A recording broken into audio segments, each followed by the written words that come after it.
十字军并开始对这一座东方基督教世界最辉煌的城市肆无忌惮地烧杀抢掠了3天3夜。原本应该指向异教徒的刀剑，却刺向了无数同为基督徒的拜占庭人。无数拜占庭人的金银财宝都被装进了十字军的口袋。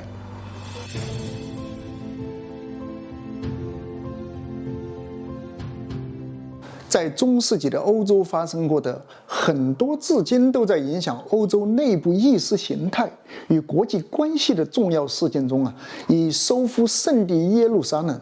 维护基督徒在东方的信仰自由为目标的十字军东征，可以说是最不能被忽视的。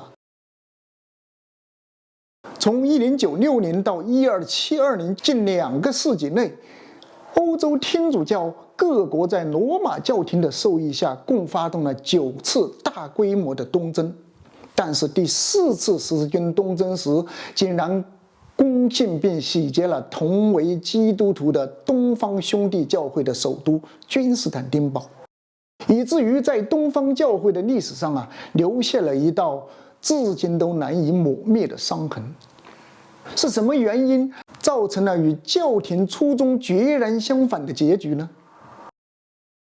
？1054年，东西方基督教会决裂之时，也正是阿拉伯半岛穆斯林发展的鼎盛时期。此时的拜占庭帝国国力渐衰，其疆土更是被周围的穆斯林国家肆意蚕食。直到11世纪末，拜占庭帝国在小亚细亚的疆土仅剩下首都君士坦丁堡和其邻近的一部分地区。特别是当塞尔柱帝国占领耶路撒冷后，对前往耶路撒冷圣地朝圣的基督徒的各种阻挠与刁难，更是让基督教世界忍无可忍。为了保住帝国在亚洲的利益和维护东方基督徒的信仰自由，拜占庭皇帝 Alexios 一世不得不向罗马教廷求援。作为回应，罗马教皇乌尔巴诺二世于1095年12月在克莱蒙召开动员大会，他呼吁要团结一切力量收复圣地，同时解救东方兄弟教会。他在演讲中说：“东征是基督的命令，是圣战。如果你们在前往圣战的途中，或者在与异教徒战斗中牺牲了，我会记着上帝赐予我的权柄，立刻赦免你们的罪。”他的慷慨陈词让西欧各国上至王公贵族，下到平民百姓都相信参加东征是为上帝而战的神圣行为。教皇为他们所配发的十字架便是东征部队的神圣标志，十字军也因此而得名。教皇在动员大会上的演讲也标志着持续了近200年的十字军东征正式拉开了序幕。从那时起一代又一代的教皇们都认为十字军东征是上帝赋予他们的使命，因此就算有一些东征的行动偏离了出征的初衷，也是可以被谅解的。1202年，罗马教皇Innocent 三世号召西欧各国天主教国家的领主们再次组织十字军前往收复被埃及占领的圣地耶路撒冷，并委任蒙特菲拉特的伯尼费斯为第4次十字军东征的首领。伯尼费斯计划横渡地中海，直接进攻埃及，夺回耶路撒冷的控制权，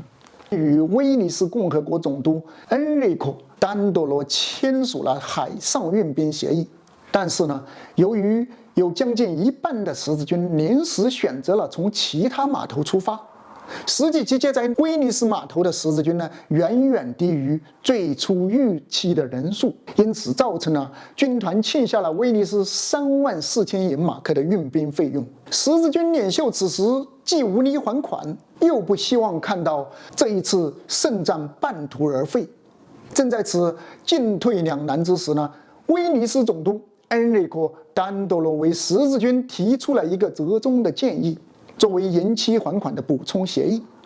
该协议规定，威尼斯可以将十字军的还款日期延期1年，条件是十字军必须帮助威尼斯攻下扎拉，一个克罗地亚沿海的天主教城市。尽管很多十字军不愿意攻打同为天主教的城，可是十字军领袖迫于来自威尼斯方面的还款压力，还是在丹多洛的怂恿下，于12年2年11月攻下了扎达。此时，逃亡到扎达的前拜占庭王子 Alexios 向十字军发表演讲，并承诺，如果他们能够帮助他到君士坦丁堡夺回王位，他就为十字军提供巨额的经济与粮草援助。正值缺钱少粮的十字军与 Alexios 一拍即合地签下了著名的扎达协议。协议中规定十字军帮 Alexios 登上王位，拜占庭王室呢为十字军提供2万银马克和1年的粮草供应，以及出兵1万加入十字军，并且将东正教会置于罗马天主教的统治之下。教皇Innocent III世在得知此事之后呢，严厉禁止十字军进入君士坦丁堡的任何行动。但是教皇的信件在抵达扎达之前，十字军已经出发。12年3年6月24日，十字军驻扎到了君士坦丁堡城郊小镇。当时的拜占庭皇帝 Alexios 3世无力反抗，最后卷款潜逃。同年8月1日 ，Alexios 4世与其父以萨克2世共同登基。为了履行协议，登基后的 Alexios 4世只能对拜占庭民众横征暴敛，最后也只能兑现所承诺款项的一半。经过反复谈判之后呢，皇帝 Alexios 4世与十字军再次达成了新的补充协议。十字军在君士坦丁堡城外小镇驻扎，帮皇帝巩固根基。皇帝在来年4月前将所有扎达协议中的条款一次性兑现。与此同时呢，拜占庭民众对十字军的不满情绪也是与日俱增。直到有一些十字军因不能及时拿到自己应得的利益，而在圣索菲亚大教堂纵火，双方的矛盾才达到了极点。次年1月25日，皇帝 Alexios 4世被暗杀，共同皇帝以萨克2世也去世。2月5日登基的皇帝 Alexios 5世断然拒绝承认前任皇帝 Alexios 4世与十字军签订的任何条约。讨债无主的十字军全然不顾会被教皇绝罚，于同年4月8日从城郊驻地出发，开始围攻君士坦丁堡。4天之后君士坦丁堡沦陷，